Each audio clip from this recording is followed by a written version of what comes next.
ఖమ్మం జిల్లా సీఎల్పీ నేత భట్టి విక్రమార్క ఎన్నికల ప్రచారంలో జోరుగా సాగుతోంది. బోనకల్ మండలం సీతాపురం పెద్దబీరవలిలో సీఎల్పీ నేత భట్టి మాట్లాడుతూ బీఆర్ఎస్ ప్రభుత్వాన్ని బంగాళాఖాతంలో పడేసి ప్రజల ప్రభుత్వం తెచ్చుకుందామని అన్నారు. దొరల తెలంగాణ, ప్రజల తెలంగాణ మధ్య జరుగుతున్న ఎన్నికల్లో దొరలను ఓడించాలని అన్నారు. ప్రజలు గెలవాలి, సంపద ప్రజలకు పంచబడాలన్నదే కాంగ్రెస్ ధ్యేయమని అన్నారు. అద్భుత ప్రాజెక్ట్ అని గొప్పలు చెప్పుకున్న కాళేశ్వరం కుంగుబాటుపై కేసీఆర్, కేటీఆర్, హరీష్ రావు నోరు విప్పడం లేదని అన్నారు. కాళేశ్వరం నిర్మాణం పేరిట బీఆర్ఎస్ ఎమ్మెల్యేలు, కాంట్రాక్టర్లు కలిసి 1,00,000 కోట్లు దోపిడీ చేశారని అన్నారు. కాళేశ్వరం మాదిరిగానే అన్నారం, సుందిళ్ల ప్రాజెక్టులు కుంగిపోతున్నాయని అన్నారు. బీఆర్ఎస్ ప్రభుత్వం కట్టిన కాళేశ్వరం ప్రాజెక్టు పనికిరావని డ్యాం సేఫ్టీ అధికారులు తేల్చి చెప్పారని అన్నారు. మిషన్ భగీరథ పేరిట 50,000 కోట్ల అవినీతి జరిగిందని అన్నారు. 10 సంవత్సరాలుగా తెలంగాణ సంపదను ఏం చేశారు?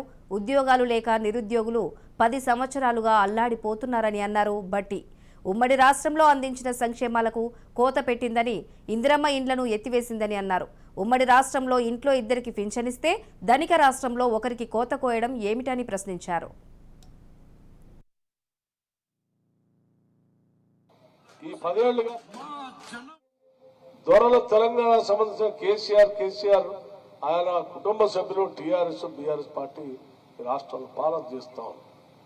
అందుకే ఈ 10 సంవత్సరాలు ప్రజలకు పంచాల్సిన సంపద ప్రజలకు పంచకుండా ఈ దొరలు, ఈ బీఆర్ఎస్ ప్రభుత్వంలో ఉన్నటువంటి పెద్దలు పందికొక్కులాగే సంపద అంతా తినటం వల్లే ప్రజలకు రావాల్సింది ఏది రాకుండా పోయింది. ఇప్పుడు ప్రజలంతా గమనించారు.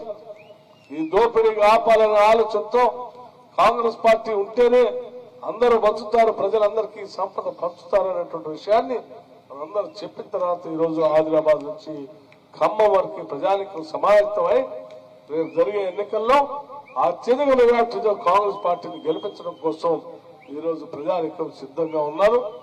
ఈ ప్రభుత్వం ఏర్పడిన మరుక్షణం నుంచే మొదటి 100 రోజుల్లో ఈ 6 గ్యారెంటీలు అమలు చేస్తామని మీ అందరికీ మాట